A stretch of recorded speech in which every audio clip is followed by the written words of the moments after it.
S&P 100 daily forecast, April 19th, fxempire.com.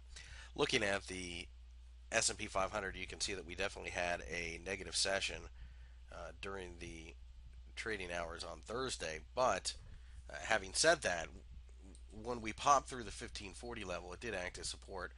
But we cannot help but notice how we're leaning to the downside at this point. So this support definitely has taken a bit of a beating. The biggest problem, though, is we see below the support, we see 1530 being the next level support. So, quite frankly, it's just too choppy to start shorting this market now.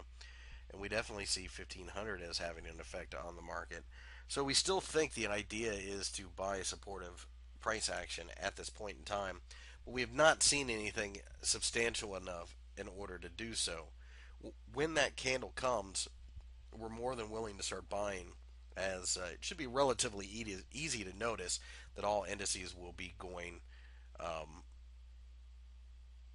up or down in the same session. So when we start to see everybody positive, some type of supportive candle in this general vicinity obviously would be a buy trigger.